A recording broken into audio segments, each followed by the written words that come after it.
अगले कुछ सालों तक आपको अपनी बीवी का जन्मदिन याद रहे या फिर ना रहे, लेकिन ये बात जरूर याद रहेगी कि इस बार जो कुंभ आया था 2025 में, वो 144 साल बाद आया था। भैया मार्केटिंग ही इस लेवल की करी गई है, लोग भरे चले जा रहे हैं, भीड़ के जत्ते भरे चले जा रहे हैं। लोगों से पूछो कि इतनी भीड़ में क्यों जा रहे हो, तो सबसे पहले जवाब निकल कर ये आता है कि 144 साल बाद कुंभ आया है, इसलिए वो यहां पर जा रहे हैं कुंभ में डुबकी मारने। अबे किसने बताया तुम्हारे को 144 साल बाद ये कुंभ आया? कहां से पढ़ करके ज्ञान आ रहे हो तुम लोग? अब मजे की बात यहां पर यह है कि इससे पहले वाला जो कुंभ था 2013 वाला, उसके लिए भी 144 साल बाद की बात करी गई थी। उससे पहले वाला जो कुंभ था 2001 वाला, उसके लिए भी 144 साल की बात करी गई थी। और उससे भी पहले वाला 1989 वाला जो कुंभ था, उसके लिए भी 144 साल की यहां पर बात करी गई थी। अब लॉजिकल सवाल यहां पर यह कि हर 12 साल में आखिरकार ये 144 साल बाद आने वाला इवेंट कैसे आ जाता है? भैया कहां से आ रहा है ये लॉजिक? अभी लॉजिक्स और इसके पीछे के प्रूफ आपको दिखाऊंगा, लेकिन उससे पहले एक बात जरा यहां पर पूरी तरीके से क्लियर कर देना चाहता हूं। मैं कोई एंटी हिंदू या फिर एंटी कुंभ नहीं हूं। इनफैक्ट मेरे हिसाब से मैं सबसे बड़ा प्रो हिंदू इंसान हूं, सबसे बड़ा सनातनी इंसान हूं, क्योंकि मैं नहीं चाहता कि कुछ लोग यहां पर मिलकर के हिंदुओं को सिर्फ बेवकूफ बनाने का काम करें, और इसीलिए मैं यहां पर इस वीडियो को भी बनाने का काम कर रहा हूं। अब देखो, जैसे मैंने बताया कि पिछले कुंभ के लिए भी ये कहा गया था, उससे पिछले कुंभ के लिए भी कहा गया था, लेकिन सबसे बड़ी चीज जो 2013 वाला कुंभ था, उसको योगी सरकार की खुद की एक रिपोर्ट ने महाकुंभ बुलाने का काम किया। यानी कि खुद ये कहा है कि वो कुंभ जो है 144 साल बाद आया था। अभी सब कुछ दिखाऊंगा, लेकिन उससे पहले ये कुंभ का कॉन्सेप्ट जरा समझा देना चाहता हूं आपको। देखो, हर साल बाद जो आता है उसको कहते हैं माघ मेला, हर 6 साल बाद जो आता है उसको कहते हैं अर्ध कुंभ, 6 साल बाद आने वाले को कहते हैं, और हर 12 साल बाद आने वाले को कहते हैं पूर्ण कुंभ, और उसके बाद जो 144 साल बाद आता है उसको कहा जाता है महाकुंभ। अब 144 साल के पीछे की यहां पर मैथ्स क्या है या फिर लॉजिक क्या है, ये भी बता देता हूं। हिंदू धर्म के हिसाब से कहा जाता है कि जब समुद्र मंथन चल रहा था और अमृत के लिए लड़ाई चल रही थी, तो विष्णु जी एकदम से भेष बदल करके आए और अमृत को लेकर के हेवन चले गए। हेवन तक पहुंचने में, यानी कि स्वर्ग तक पहुंचने में उनको 144 साल लग गए थे। एंड इसलिए यहां पर कहा जाता है कि ये जो महाकुंभ होता है वो 144 साल बाद आता है। अब ये जो कुंभ का कॉन्सेप्ट है ये 4 जगहों पर है। पहला प्रयागराज यानी कि इलाहाबाद उस टाइम पर, दूसरा है यहाँ पर हरिद्वार, एक है नासिक और एक है उज्जैन। इन चारों जगहों का कॉन्सेप्ट इसलिए बताया जाता है क्योंकि जब विष्णु जी भेष बदल करके इस अमृत को हेवन में लेकर के जा रहे थे, तो उस टाइम पर अमृत की कुछ ड्रॉप्स इन 4 जगहों पर गिर गई थी, और उसी के बाद से कुंभ मेला जो है इन 4 जगहों पर किया जाता है। अब ये तो हो गया कुंभ का बेसिक कॉन्सेप्ट। अब अगर किसी से ये सवाल पूछो आप यहाँ पर इस टाइम पर निकलकर कि ये 144 साल बाद वाली कैलकुलेशन कहां से निकल करके आई, तो पहले तो आपको 10 बातें सुनने को मिलेंगी, 500 गालियां सुनने को मिलेंगी। उसके बाद एक जवाब निकल करके आएगा घुटनों पे जोर लगाने के बाद कि ये बहुत सारे प्लैनेट्स और नक्षत्र ऐसे हैं जो इस तरीके से अलाइन हुए हैं, जो कि 144 साल बाद यहां पर हुआ है इस तरीके का अलाइनमेंट। ये आपको यहां पर लॉजिक बार बार दिया जाएगा, लेकिन ये पूरा अलाइनमेंट 12 साल पहले भी हुआ था, उससे 12 साल पहले भी हुआ था, और उससे 12 साल पहले भी हुआ था। ये कैसा अलाइनमेंट है जो हर 12 साल में अपने आप हो रहा है? अब जरा यहां पर प्रूफ और डॉक्यूमेंटेशन की बात करना चाहता हूं, क्योंकि ये जो भैया सारा अलाइनमेंट है, नक्षत्रों का और ग्रहों का सारा तालमेल है, ये तो हमारे को समझ में आएगा नहीं, लेकिन डॉक्यूमेंटेशन और प्रूफ हमारे को डेफिनेटली यहां पर समझ में आ जाएंगे। अब योगी सरकार की एक रिपोर्ट जो कि 2023 में निकल करके सामने आई, आपके सामने इसका स्क्रीनशॉट भी लगा रहा हूं। ये यूपी के स्टेट डिजास्टर मैनेजमेंट अथॉरिटी की रिपोर्ट थी। इसका टाइटल था guidelines for managing crowd at events of mass gathering 2023, और योगी आदित्यनाथ की बहुत बढ़िया सी फोटो भी लगा रखी थी यहाँ पे।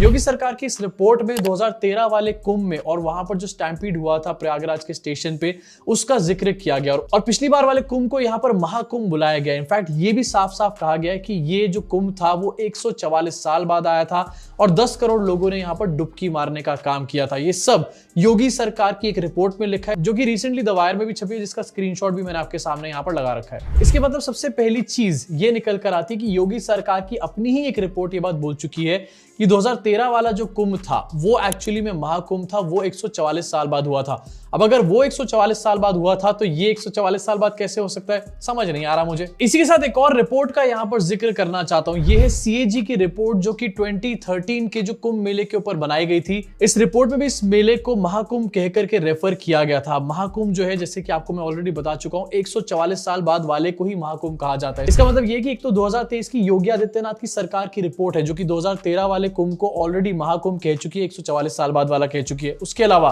सीएजी की भी एक रिपोर्ट है 2013 के इस पूरे कुंभ के ऊपर, जो उस टाइम के कुंभ को महाकुंभ ऑलरेडी रेफर कर चुकी है यहाँ पे। अब ये तो है 2013 के कुंभ वाली बात है। अब इससे पिछले वाले कुंभ की बात करना चाहता हूँ, 2001 का कुंभ। 2001 के कुंभ को भी एक जगह पर महाकुंभ कहा गया और ये कहा गया कि ये वाला कुंभ एक्चुअली में 144 साल बाद आया था।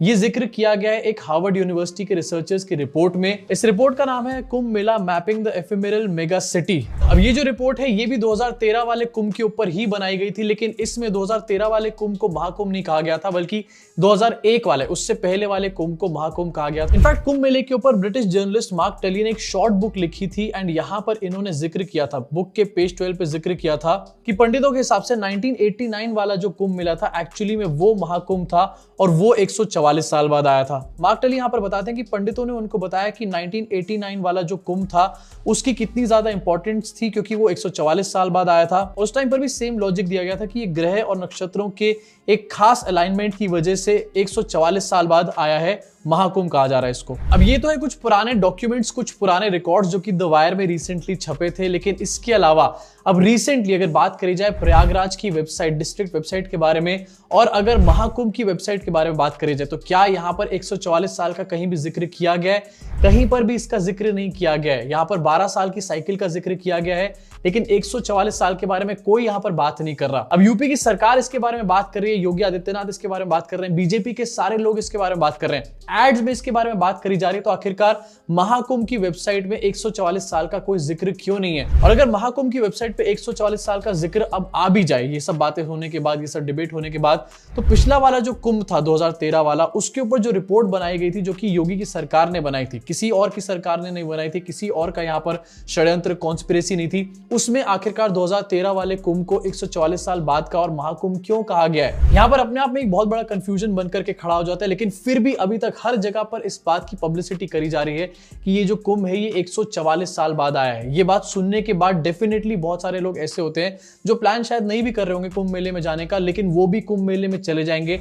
एंड इस टाइम पर जो सिचुएशन हो रही है इलाहाबाद के अंदर, जो स्टैम्पीड देखने को मिल रहे हैं, कभी कुंभ में देखने को मिल रहे हैं, कभी नई दिल्ली स्टेशन पे देखने को मिल रहे हैं, वो भी इसी सब के रीजन से देखने को मिल रहे हैं। अब जैसे मैंने इस वीडियो की शुरुआत में बताया था, मैं कोई एंटी कुंभ नहीं हूं, इनफैक्ट मैं सबसे बड़ा प्रो सनातनी मेरे हिसाब से यहां पर हूं। तभी मैं यहां पर जो लोग सनातन को फॉलो करते हैं उनको एक्सप्लॉइट होने से रोक रहा हूं। आज की डेट में कुछ पॉलिटिकल पार्टीज ऐसी बन चुकी हैं जो कि हिंदुओं को as a person, as a इंसान नहीं देखती, एज ए हिंदू भी नहीं देखती, वो हिंदूज को सिर्फ एक वोट की तरीके से देखती हैं। वोट बैंक चलता हुआ सामने से आ रहा है और उस वोट बैंक को बेवकूफ बनाने के लिए कुछ भी मार्केटिंग यहां पर करी जाती है। पता है अच्छे तरीके से कि कोई भी इसको क्रॉस चेक नहीं करने वाला। किसी के भी सामने ये बात बोल दी जाए कि ग्रह नक्षत्र जो है वो इस तरीके के अलाइनमेंट में है कि ये 144 साल बाद हुआ है, उसके बाद कोई भी सवाल नहीं पूछने वाला, चाहे इनकी अपनी रिपोर्ट ये कह रही हो कि ये तो 12 साल पहले ऑलरेडी हो चुका है। अब जहां पर एक तरफ सरकार को अपना स्टैंड इसके ऊपर क्लियर करना चाहिए, क्लैरिफिकेशन देना चाहिए, जिससे कि हमारे देश के एक एक हिंदू को सच्चाई पता चले। अगर झूठ बोला गया तो उसके बारे में भी पता चले। उसके अलावा एक और यहां पर झूठ फैलाया जा रहा है मेरे हिसाब से कि 50 करोड़ या फिर 55 करोड़ लोग जो है वो ऑलरेडी यहां पर डुबकी ले चुके हैं प्रयागराज में आकर के संगम के अंदर। अब ये आंकड़ा कहां से निकल कर आ रहा है? ये भी यूपी सरकार की तरफ से निकल कर आ रहा है और जितने भी मीडिया चैनल्स हैं भर भर के इसको पब्लिसाइज कर रहे हैं, इसके ऊपर भी एडवर्टाइजिंग करी जा रही है। अब इस आंकड़े को कैसे कैलकुलेट किया जा रहा है, आप सुनोगे तो पूरी तरीके से हंस दोगे, और इसके पीछे का रीजन क्या है इसके बारे में भी एक बार जरा बात कर लेते हैं। कैलकुलेशन किस तरीके से करी जा रही है? कैलकुलेशन के लिए कहा जा रहा है कि एआई कैमरास यूज करे जा रहे हैं, ड्रोन्स यूज करे जा रहे हैं ये नंबर्स को कैलकुलेट करने के लिए। इसके अलावा लाइव ट्रैकिंग यहां पर करी जा रही है और डेटा का काफी सारा इस्तेमाल किया जा रहा है इस नंबर तक आने के लिए। अब जरा आप लोग खुद अनबायस्ड तरीके से अपना दिमाग यहां पर यूज करो और मुझे बताओ 29 जनवरी को कुंभ के अंदर एक स्टैम्पीड हुआ, उस स्टैम्पीड के ऊपर कितने लोग अभी तक अरेस्ट हुए? अगर ड्रोन और एआई का इतना अच्छा यूज यहां पर एक्सटेंसिवली किया जा रहा है, 55-60 करोड़ लोग इन्होंने गिन लिए हैं, तो आखिरकार उस टाइम पे स्टैम्पीड की सिचुएशन को क्यों नहीं रोका गया ड्रोन्स की मदद लेकर या फिर एआई कैमरास की मदद को लेकर के? छोड़ दो इनफैक्ट ये सब बातें, अगर एआई कैमरास और ड्रोन्स इतने ही ज्यादा एफिशिएंट हो चुके हैं इस टाइम पर, तो आखिरकार क्राइम इतना ज्यादा क्यों है उत्तर प्रदेश के अंदर? महिलाओं के साथ आखिरकार इस लेवल पे क्राइम क्यों होते हैं? क्यों किसी भी क्राइम स्पॉट पे एआई कैमरा या फिर ड्रोन नहीं पहुंच पा रहा और क्रिमिनल्स को पकड़ने का काम ये लोग क्यों नहीं कर पा रहे हैं? साफ सी बात है किसी और चीज के नंबर को ये लोग गिन नहीं पाए, लेकिन कुंभ में 55 करोड़ लोग आ चुके हैं और इसका नंबर ये लोग गिन चुके हैं। अभी अगर आज की डेट में आप सरकार सरकार से पूछ लोगे ना कि पिछले 5 से 6 साल में योगी सरकार ने कितने लोगों को यहाँ पर एम्प्लॉयमेंट दी है, तो सरकार की तरफ से सबसे पहला जवाब निकल कर ये आएगा कि हम लोग अभी तक इस नंबर को शायद गिन नहीं पाए हैं, या फिर ये नंबर बहुत ज्यादा होगा लेकिन हमने ठीक तरीके से गिना नहीं है।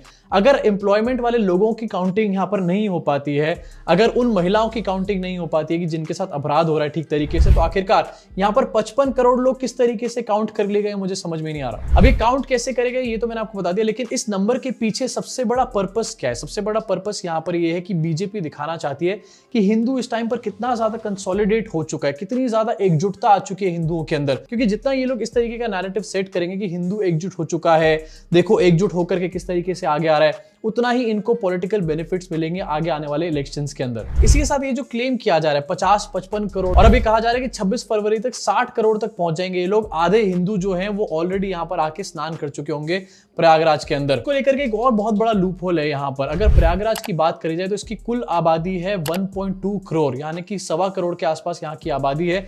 यहाँ का जो इंफ्रास्ट्रक्चर है वो 1.25 करोड़ लोगों को ही ठीक तरीके से नहीं झेल पाता। अब अगर मैं सरकार का नंबर यहाँ पर ले लूं तो यहाँ पर हर रोज 1.2 करोड़ के आसपास लोग प्रयागराज में और आ रहे हैं। अब जरा आप सोचो एक चीज, अगर आपके घर में एक कमरे में 2 लोगों की कैपेसिटी होगी और वहां पर 4 लोग और एकदम से भर जाएं, तो क्या वो कमरे का पूरा सिस्टम कोलैप्स नहीं हो जाएगा? तो अगर यहां पर 50-55 करोड़ लोग आ चुके हैं प्रयागराज के अंदर, एक एक करके भले आए हो, रोटेशन में आए हो, तो आखिरकार प्रयागराज अभी तक कोलैप्स क्यों नहीं हुआ है? या तो ये नंबर फज्ड है और या फिर सिस्टम ऑलरेडी कोलैप्स हो चुका है और वो न्यूज आप तक नहीं आई अभी तक। लेकिन इन दोनों ही केसेस में कोई किसी चीज को क्रॉस चेक नहीं करने वाला, और यही बीजेपी की सबसे बड़ी उपलब्धि है, यही उनकी सबसे बड़ी अचीवमेंट है। उनको ये बात पता है कि कोई किसी चीज को क्रॉस चेक नहीं करने वाला, इसलिए जो बोलना है बोलते चलो।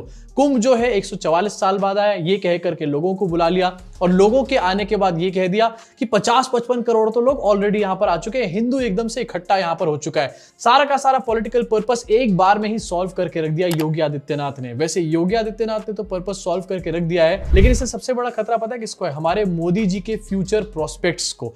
मोदी जी के सामने अब योगी जी इतने बड़े बनते जा रहे हैं कि मोदी जी आने वाले टाइम में इस बात को डिनाई नहीं कर पाएंगे जब योगी जी कहेंगे कि मैं प्रधानमंत्री के पद के लिए पूरी तरीके से परफेक्ट हूं और भारतीय जनता पार्टी मुझे यहां पर एज अ पीएम प्रोजेक्ट करे। अब खैर ये तो आने वाले टाइम में देखने को मिलेगा कि इन पूरे इवेंट्स की वजह से योगी जी की पॉपुलैरिटी कितनी ज्यादा बढ़ जाएगी और क्या वो मोदी जी को यहां पर टक्कर दे पाएंगे या नहीं दे पाएंगे बीजेपी के अंदर। लेकिन अभी के लिए बात यहां पर यह कि 144 साल वाली जो बात है वो प्रयागराज की अपनी वेबसाइट पे नहीं है, महाकुंभ की वेबसाइट पे नहीं है, योगी सरकार की 2023 की रिपोर्ट कुछ और यहां पर कह रही है। तो आखिरकार यहां पर बीजेपी के लोग और यूपी सरकार लोग 144 साल बार बार बोल बोलकर एडवर्टीजमेंट्स क्यों कर रहे हैं? किस बेसिस के ऊपर ये एडवर्टीजमेंट्स करे जा रहे हैं? इसके ऊपर मेरे को लगता है सरकार को एक जवाब देना चाहिए। और हिंदू जो है देश के, प्लीज किसी भी पॉलिटिकल पार्टी की बातों में आके बेवकूफ मत बनो, चाहे वो बीजेपी हो, चाहे वो कांग्रेस हो, चाहे वो समाजवादी पार्टी हो।